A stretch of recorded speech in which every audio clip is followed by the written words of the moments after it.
Hello again, golf fanatics. We're back for another PGA preview this week. We're headed to Detroit Rock City for the Rocket Mortgage Classic. And like we always do about this time, we're going to dive into the course and go over some course history. We've got a sixth year of the Rocket Mortgage since it was created.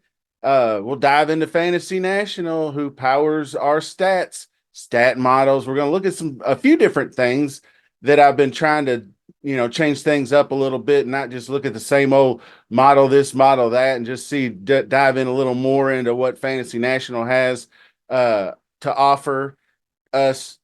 And we're going to muddle through this. It's a little bit better field after I did a little bit more diving into the research. I really thought that it was going to be a kind of a crappy one, but it's looking a little better. So we got some encouragement, but at least it's not a stupid 70-man no cut event with the best players in the world where it is just impossible to succeed in. Every time I start out Thursday and I'm up 4x, and then Friday it's 2x, then Saturday I'm zeroed out, and then Sunday I'm like middling and lucky to break even. It's so weird how the scoring works, and it's especially difficult on easy tracks like TPC, River Highlands, or wherever the hell the golf course is. Anyway, uh, so we are going to try to snuff out an advantage this week, and there's Willies and Joes, Tom, Dicks, and Harrys that can win this golf tournament because it is a wide open field. So please subscribe to the channel if you haven't done so. Much appreciated. And smash that like while you're at it. And leave a comment in the comment sections and see if you've got a good one and done play this week that you might be sneaky, like off the radar a little bit. Let's get into the golf. Relief is on the way this week. The heat wave ends a little earlier. We're going to be dealing with it for probably another good week, but it's back down in the 80s this week in Detroit. But there is probably chances for some showers here and there. Thursday's forecast, mild winds over the weekend, not really anything. Should be really just great conditions after it's, especially what these guys played in this week up in Cromwell. Just god awful humidity and god awful temperatures, and it's just sometimes it's miserable to be out there in that kind of sticky weather. So the golf club, Detroit style, Detroit Golf Club, is a fairly longish par 72. It's like 7,400 yards or whatever. Donald Russ designed. You could pretty much swing away Merrill on this one. Fairways and greens are bent POA mixed, wide fairways, 4-inch rough, Bermuda mix, not that big a deal. Tree line fairways, but like I said, the fairways are pretty generous, about 34 yards wide on the average. The greens are decent sized, average 5,100 square feet, run about 12 on the stem, so slightly on the fast side. I think they've been pretty fast as long as it doesn't soften up too much. But on those greens, golfers will need to keep the ball below the hole. That is one thing about these. They do have some undulating greens, and uphill putts are the way that you rack up birdies. The par fives are pretty reachable in three of them at least. Hole number 4 is a longer one, 620 yards, just a 28% birdie rate on that one, whereas the other 3 are like 45, 50% birdie rates. So you must take advantage of the par fives on this golf course. Obviously, any par 72 golf course, you have to score on the par fives. Half a dozen par fours out there that are ripe for the picking. They actually have a couple of short par threes that are like between 150, 175. These guys can fire at pins. Holes 5 and 15 are of that nature. So basically, it is going to be a birdie fest. We're looking at 25 under, maybe winning score somewhere in that range. I'm rocking the Rickie Fowler orange in honor of his win last year, and he was playing pretty good at the Travelers Championship. So look out for Rickie to do a repeat on us. So anyway, let's jump over to Fantasy National and look at stats and models and stuff. Okay. Like I was saying, you can see the par fours like right at 400 yards. These are all going to be highly gettable, very high birdie rates. There's the long, this one reads 635. So this one is it's got a tick higher birdie rate than previous years. So 46%, but you can see it's a little lower than the other three, 39 and 48, but a little bit better on the Eagles. So, I do have Eagles in the model. I added that this year. I had actually my rocket model went all the way back to 2021. But this is what we're looking at. You can see how down, I mean, you can pretty much drive it as far as you want to and probably be able to get to the green in most angles unless you like are directly behind a tree or something. But it is mostly approach and putting is going to be the most important stats that you'll see. That's for top 10 finishers. You can see winners. The putting always obviously skyrockets for winners because you have to make putts to win golf tournaments. And then you got your cut makers are going to be just dialing it in on approach. So what we're looking for is, we'll just look at top 10 guys here. That's what we want to start with. And then you get sand saves. There are bunkers.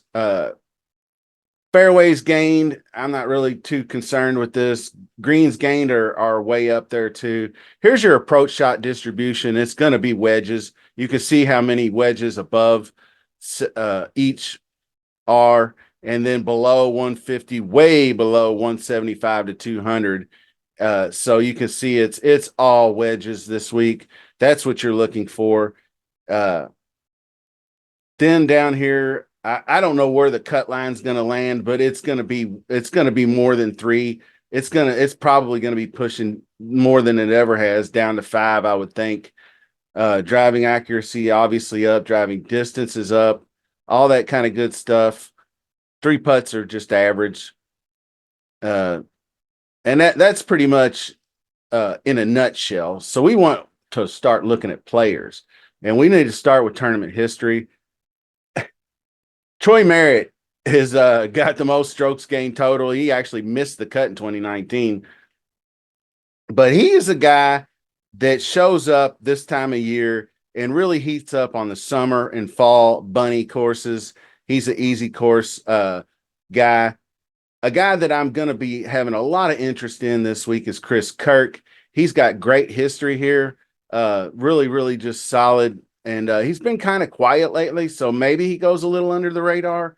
I'm not really sure. Taylor Moore is a guy that I normally would like on harder golf courses, and he's not so, people say that he's not really great with his irons, but he's got 2 top 10 finishes, T4, 6, and a solo 6th, his 2 appearances here, so that says something for him. There's Rickie with the win.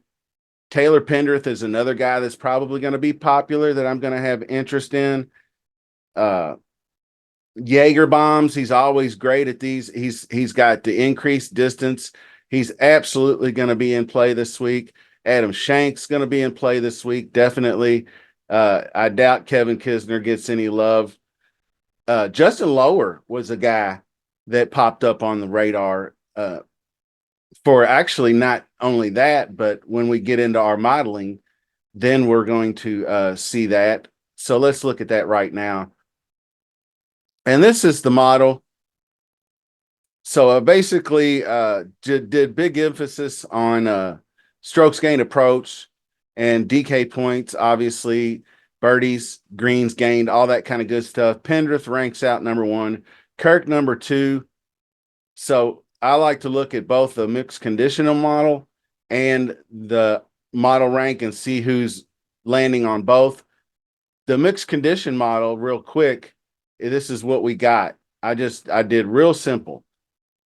I did. I want to know who's getting the most opportunities in their last three tournaments. I did all the rest relative to par, easy scoring. So I did like just last 36, last 24, for just eagles, birdies, greens gained, proximity. So who's getting close and who has opportunities to make birdies. And Chris Kirk, I did this by DK points. Chris Kirk ranks one. Chan Kim, interestingly, ranks number one in the model. So he might be a guy to look at. And then you got your usual suspects. SH Kim has been making a lot of birdies lately. I think that stems from he really made a good run at Byron Nelson, I think, or one of those easy courses recently. But this might be the finally the week that I play Rio Hisatunse, as what's his name likes to call him. I can't remember how to pronounce it, but you know who I'm talking about. So EVR is going to be back on the radar because EVR is just really good with the irons. Strokes gain approach ninth, proximity buckets, birdies, eagles, and DK points. So all day long, he's fifth in the model. The model is not anything. Of course, I do have easy checked. Let's uncheck easy so we get an accurate reading on the recent form here. And then now you can see Keith Mitchell shoots up to number one because we've had some few more difficult courses. So Keith Mitchell has just been really hit and miss lately, and I really haven't looked at actually Keith Mitchell here, what he's been up to. So 10th at the RBC Canadian. So he'd really been struggling with the putter, and but he'd been really good ball striking wise, and had some decent finishes, but just not really breaking through to that top 10 level like he's capable of. So this could be a very tournament friendly tournament for him. Mav McNeely is another one that can just strike it. You see, he doesn't really rank out that great in the mixed condition model, but Tom Kim, be on the lookout for WDs from these guys at the that might finish at the top of the Travelers, because Akshay Bhatia is up there, Tom Kim is up there. Both of those guys are listed in the field for this tournament, but they might be looking to pass this week if they get those FedEx points and those dollars in their pocket and a top two finish, especially whoever wins. If one of them happens to win, but they've got Scotty and Xander breathing down their necks today, so look out for that. Should be a good finishing tournament. I'm glad they're going to get it in. Bhakti is really actually better on difficult tracks, but he can play anywhere. I mean, 19th and 23rd. That's what I like to see. Pat Kazire, guys like this that could pop up from anywhere are kind of interesting. There was a guy down here that I really wanted to show you, and he plummeted down the model, and I passed him up.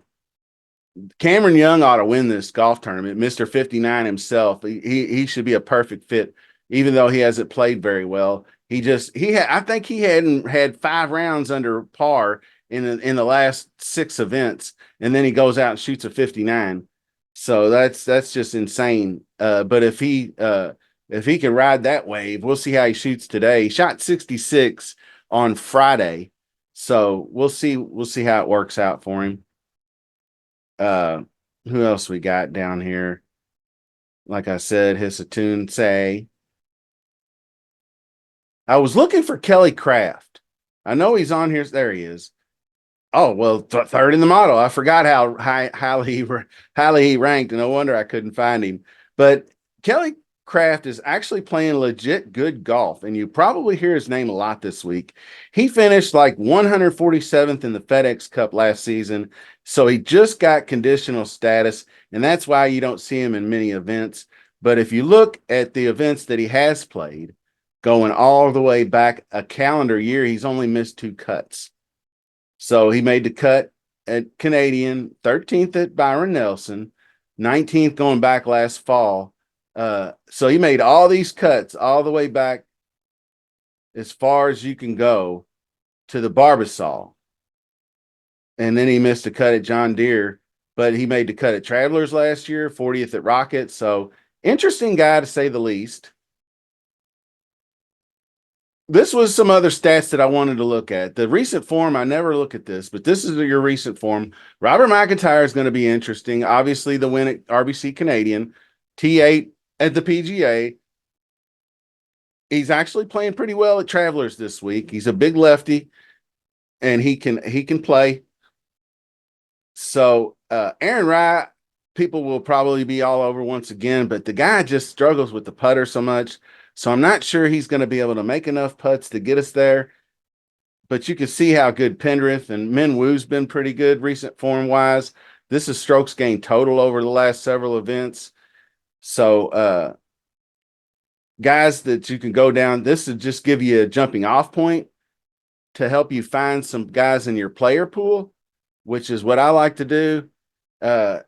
Guys like Justin Lower that I would normally not play, missed a couple of cuts here, but he's made a few here and there. But this is what I wanted to see was Rocket Mortgage. He's got some pretty good history, 8th last year and 30th before that. So he's going to be interesting. He actually made the cut at the U.S. Open. Carson Young, this is a guy that I've noticed plays well on a little bit easier golf courses. I know this is a long golf course, and he's not actually that strong off the tee, but it's an easy golf course to get around. You can tell he struggles with longer courses, harder courses like Valero, Houston Open, Valspar, and the Players. But Mexico Open, if you look at his position, he won that Panama, which is, I think, a Korn Ferry event, but 3rd at Puerto Rico, 8th in Mexico, Worldwide Technologies, RBC Canadian, Byron Nelson, Travelers, Mexico again, Fortinet. Those are courses that he can navigate. He's another guy that you can look at his Rocket history. Made the cut in his only appearance.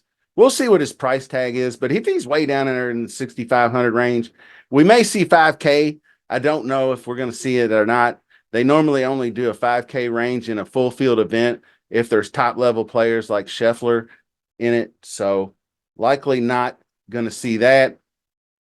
So, but I wanted to show you that recent form. And this is the mixed condition model once again before we get out. Chan Kim is a guy that makes a lot of birdies, scores a lot of points. Let's see what his recent form looks like. He's probably missing cuts.